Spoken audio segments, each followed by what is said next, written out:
Welcome to three sisters life style. இன்றைக்கி நம்ம பார்க்க போகிறது பொட்டுக்கடலை மீன் குழம்பு. இதுக்கு தேவையான பொருட்கள் பார்த்துடலாம் வாங்க. எண்ணெய், உப்பு, கடுகு, மிளகு, சோம்பு, ஜீரகம், பெப்பர் தூள், மஞ்சத்தூள், வறுத்த வெந்தயத்தூள், இஞ்சி, பூண்டு, 3 தக்காளி, பச்சை மிளகாய், உங்களுக்கு தேவையான அளவுக்கு குழம்பு மிளகாய்த்தூள், 1 ஸ்பூன் பொட்டுக்கடலை, சின்ன வெங்காயம், கருவேப்பிலை, கொத்தமல்லி, மீன், புளித்தண்ணி. வெங்காயத்தை எப்படி செய்யுதுன்னு பார்த்துடலாம். 1 ஸ்பூன் பொட்டுக்கடலை, ஜீரகம், சோம்பு,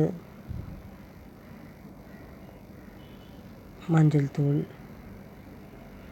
உப்பு, குழம்பு மிளகாய்த்தூள் ரெண்டும் உங்களுக்கு எவ்வளோ டேஸ்ட்டு வேணுமோ அதுக்கு தகுந்த மாதிரி போட்டுக்கோங்க. சின்ன வெங்காயம்,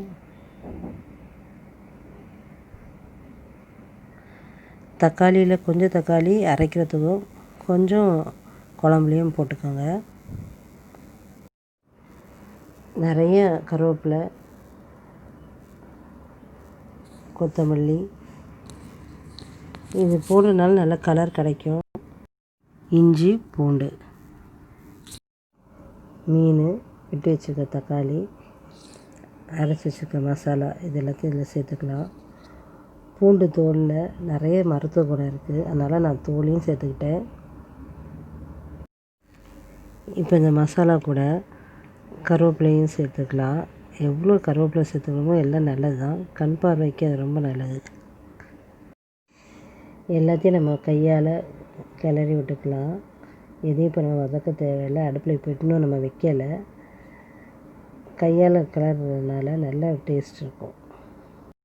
புளி தண்ணி வேணுங்கிற அளவுக்கு ஊற்றிட்டு அடுப்பில் வச்சிடலாம். பொட்டுக்கடலை பிபி சுகர் அளவை கண்ட்ரோல் பண்ணுது, கேன்சருக்கு நல்லது, போனுக்கு நல்லதுன்னு சொல்கிறாங்க. இப்போ நம்ம பெப்பர், வெந்தயத்தூள், பச்சை மிளகாய் எல்லாம் போட்டு ஒருக்கா கிளறி விட்டுக்கலாம். இப்போ இதில் எண்ணெய் சூடான பிறகு மிளகு, கடுகு போட்டு தாளிச்சிக்கலாம். மிளகு புரிஞ்சு வர்றது சாப்பிட்றதுக்கு ரொம்ப நல்லா டேஸ்ட்டாக இருக்கும், காரத்தன்மை இருக்காது. பொட்டுக்கடலையில் அதிக ஃபேட்டி ஆக்சைடு இருக்குதுன்னு சொல்கிறாங்க. ஃபைபர் இருக்குது, கால்சியம் இருக்குது, போன் ஸ்ட்ரென்த்துக்கு ரொம்பவே நல்லது. தேங்காயில் எப்பவும் சமைச்சு சாப்பிட்டு தான் நம்ம பார்த்துருப்போம் மீன் குழம்ப.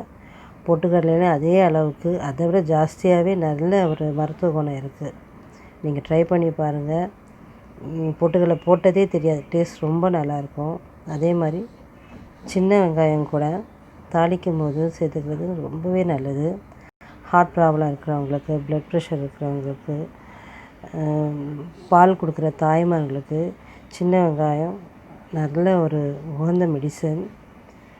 இப்போ கருவேப்பிலையும் போட்டு தாளிச்சிக்கலாம். நல்ல ஒரு காஃபி ப்ரௌன் கலரில் வெங்காயம் வரணும். இது மீனில் ஊற ஊற ரொம்பவே டேஸ்ட் நல்லா இருக்கும். இந்த வெங்காயத்தோட டேஸ்ட் நல்லா இருக்கும். தேவையான அளவு கொத்தமல்லி சேர்த்துக்கலாம். மாங்காய் இருந்தால் மாங்காய் கூட நீங்கள் சேர்த்துக்கோங்க. தாளித்ததெல்லாம் இப்போ இதில் கொட்டிக்கலாம்.